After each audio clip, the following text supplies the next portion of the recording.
Islam, pegangan kita yang paling utama adalah Al-Quran. Kemudian setelah itu adalah sunnah, hadis Rasulullah SAW.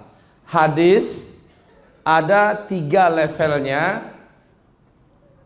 Setelah hadis mutawatir, itu hadis yang paling tinggi.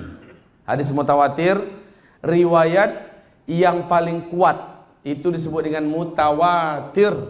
Levelnya level periwayatan Al-Quran. Beberapa hadis ada yang sampai ke tingkat mutawatir. Di bawah itu disebut dengan hadis ahad. Disebut dengan hadis ahad. Hadis ahad yaitu riwayat yang diterima dari satu generasi ke generasi melalui satu orang saja sumbernya. Melalui satu orang saja. Nanti dari Abu Bakar ada diterima satu riwayat oleh muridnya. Nanti muridnya meriwayatkan kepada di bawahnya lewat dia seorang diri. Di bawahnya lewat dia seorang diri sampai kepada pengumpul hadis. Umpamanya hadisnya dikumpulkan oleh Bukhari, hadisnya dikumpulkan oleh Muslim, hadisnya dikumpulkan oleh Tirmizi dan lain-lain. Bapak Ibu, hadis ahad ini sekali lagi saya katakan masih hadis Rasulullah yang dapat diterima. Dapat diterima. Hadis ahad terbagi pada 3 tingkatan. Ini high level, tingkat yang tertinggi disebut dengan hadis sahih. Di bawahnya disebut dengan hadis hasan. Ya. Nah, paling bawah disebut dengan hadis dhaif.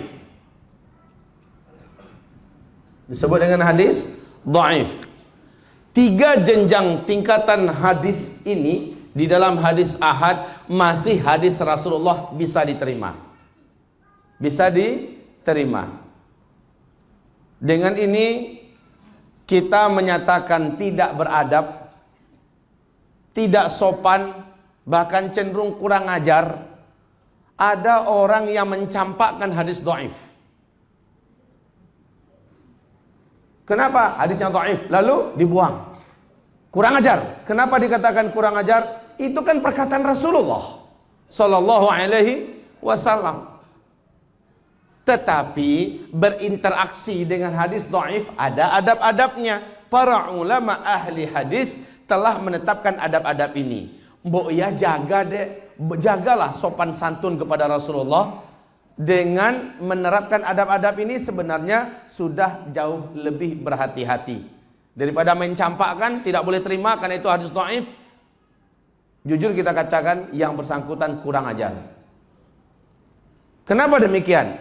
Adab-adab meriwayatkan hadis dhaif. 1. Hadis dhaif tidak boleh dijadikan sebagai landasan dalil untuk masalah akidah. Untuk masalah akidah. Atau dengan bahasa lain, hadis dhaif tidak bisa dibina di atasnya akidah. Yang kedua, adab yang kedua, hadis dhaif juga tidak bisa dijadikan sebagai sumber dalil dan sebagai hujah untuk masalah-masalah usul seperti halal, haram, ya, perkara-perkara yang utama seperti itu juga tidak bisa dijadikan hadis dhaif sebagai dalilnya. Yang ketiga, hadis dhaif dia bisa diterima selama tidak bertentangan dengan hadis dalam tema yang sama yang lebih kuat daripadanya. Umpamanya perkara tentang A, ternyata perkara tentang A itu dalam hadis hasan juga ada, apalagi dalam hadis sahih juga ada, bertentangan dengan yang ada di hadis dhaif. Saat itu hadis dhaif memang tidak dipakai. Tapi selama hadis dhaif tersebut tidak bertentangan dengan hadis yang lebih kuat daripadanya, dia bisa dipakai, dapat diterima. Dalam urusan dalam urusan fadailul a'mal, keutamaan-keutamaan, pahala ini pahala itu, ya. Dan yang kedua dalam urusan targhib dan tarhib.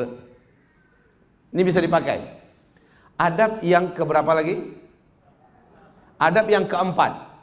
Di dalam bermuamalah dengan hadis dhaif. Hadis dhaif dia masih perkataan Rasulullah sallallahu alaihi wasallam. Maka apabila ada kata ulama anu, ada kata fulan anu, lalu ada kata Rasulullah, walaupun hadisnya dhaif, wajib mendahulukan perkataan Rasulullah sekalipun itu daripada perkataan ulama manapun. Ini adab. Yang keenam, adab yang keenam. Yang kelima, nggak masalah angka berapa. Yang kelima,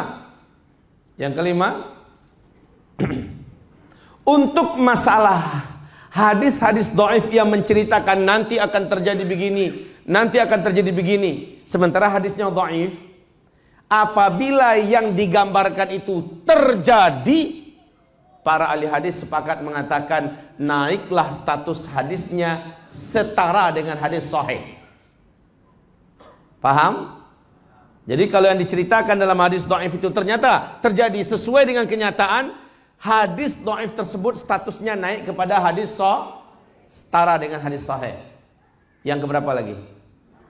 Yang keenam, dalam urusan ghaibiyat, urusan yang perkara yang gaib atau perkara-perkara yang nanti akan terjadi untuk sekedar diketahui sah. Sekedar tahu saja. Tapi untuk diyakini tidak diberikan kepada kita kebenarannya. Sekedar tahu saja, oke, nggak apa-apa. Tapi untuk diyakini ini masalah karena hadisnya dhaif.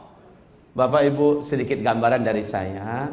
Oleh para ulama hadis dibedakan ya. Kenapa ini kok bisa jadi hadisnya dhaif? Subhanallah, Bu. Mbak, dalam Islam itu penggambaran hadis ini sangat hati-hati para ulama kita. Dhaifnya sebuah hadis seringnya itu terjadi pada kesalahan yang meriwayatkan hadis. Umpama ini ada Imam Bukhari. Umpamanya guru kita Ustadz Mustafa Omar, beliau adalah periwayat hadis sekelas Imam Bukhari. Beliau ingin cari hadis dari saya karena saya terkenal meriwayatkan sebuah hadis. Ustadz akhirnya ketemu saya, ketahuan saya pipisnya berdiri. Oleh beliau ketahuan saya pipisnya berdiri. Beliau tetap nyatat hadis yang dari saya, tapi hadis itu langsung diberi kode tertentu bahwa hadis ini didhaifkan gara-gara si pelaku atau penyampai hadis ini akhlaknya kena cacatnya kencing berdiri. Datin Mansur, ini untukmu. I love you.